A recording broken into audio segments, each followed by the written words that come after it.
Hey guys, Buff Daddy here, showing off another mod and showing you how to do it.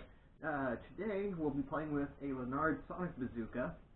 It's a design that's been around for over a decade, and we've seen it in various shapes and forms, from actual Leonard versions to knockoff Chinese blasters that we've seen in Big Lots or Five Below. This one is the Big Bullet, part of the Huntsman Alpha series of blasters.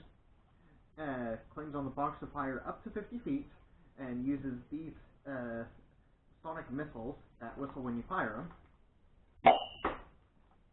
You know, fun like that.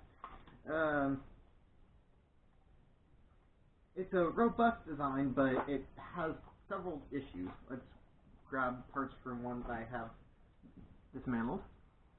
This is the inside. Pump tube, pilot volume, firing volume, barrel, blast button. It's a basic back pressure system.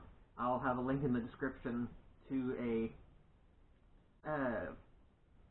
nice description of how back pressure tanks work. You see them in everything from Nerf Hornets to Extreme Blast Bazookas to Panther tanks. In the case of the Sonic Bazooka, the two problems are a small blast button that doesn't let the air out fast enough, and a pilot volume that is way too large. Eventually, if you do anything other than stock pressures, it takes forever for the air behind the piston to leak out, and so you have a lag in firing, and depending on how slow the air leaks out, you could actually have subpar performance compared to what you should have. To fix that, you have to cut the tank apart. I've done this before and posted on Nerf Haven, a version where I cut the top of the tank off, stuffed a piece of stuffed a piece of PVC tank, some 2-part epoxy putty, and sealed the whole thing back up, and it works better than before. But this time, I went a step farther and decided to reduce the pilot volume as much as I humanly could. So, the modified tank looks like this. What you end up doing is taking a 3/4 inch by half inch CPVC tee. You'll find that at your local hardware store, Menards, Home Depot, Lowe's. In my case, it was from Menards, which carried the Nibco branded ones. I don't know if other brands of PVC and CPVC fittings will work. Presumably they should, but your mileage may vary. Anyway, I cut off the two ends right at the bottom of the socket, and on the T coming off, I left roughly a 1/4 inch of the socket, and set up like that. It fit almost perfectly with the 3/4 inch end over the check valve, and then the 2 half-inch ends fitting over the blast button and the channel leading to the piston. After I cut up the T, then I put some 2-part plastic epoxy on each end of the T, fit it in place, and put it in the shell to let it sit and cure. After doing that, I tried to put everything together, and I found an issue.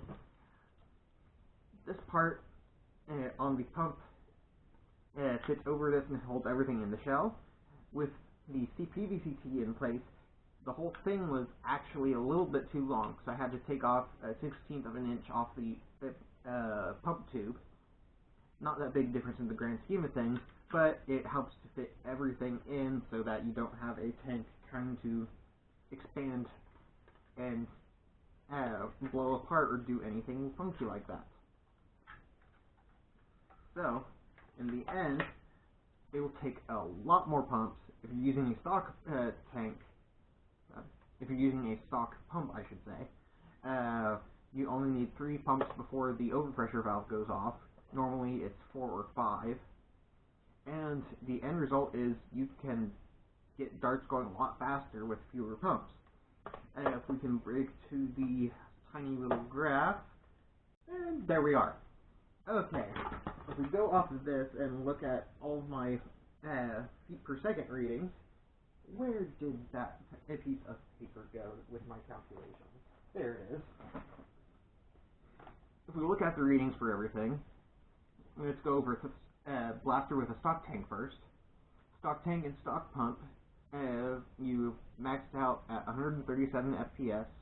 Keep in mind I was only using a 10-inch PET-G barrel and Nerf Elite streamlines.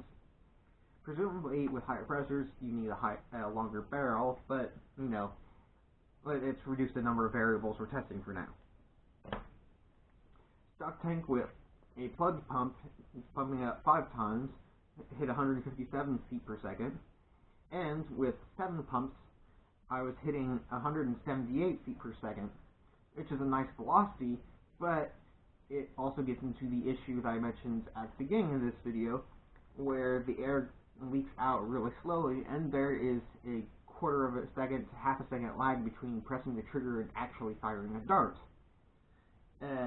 Even worse, if your dart is even a little bit tight in the barrel, then the piston will refuse to fly all the way back, all the air will leak through the trigger, through the blast button, and you're just going to have the dart kind of poop out the front and just drop. Obviously not the ideal thing for a war.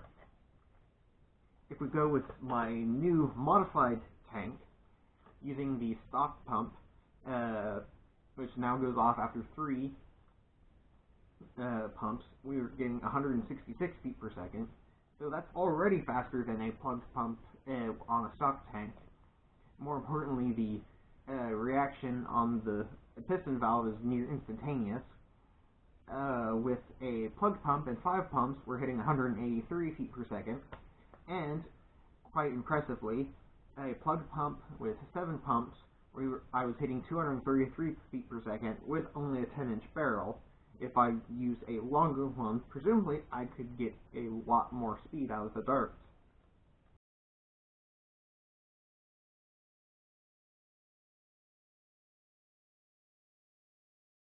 So, all in all, it's a really easy mod to do to these. If you've found it for $10 or less, it's worth picking up and experimenting with. Any more than that, you paid too much. And I still see a lot of these in their various versions on shelves in thrift stores. So it's an easy way to make these competitive with Extreme Blast Bazookas, Ultimate Missile Blasts, and not quite to the level of a big blast, but still you'll have a reliable singled air blaster for use in any war. I've yet to try this with Hopper. I assume it could handle it, but again, it's a piston, it's a back pressure tank, so you have to fiddle with it a little bit to make sure it actually can handle everything, because if it is too tight in the barrel, you have issues. Anyway, that's all for now. This is Buff Daddy. Have a good one.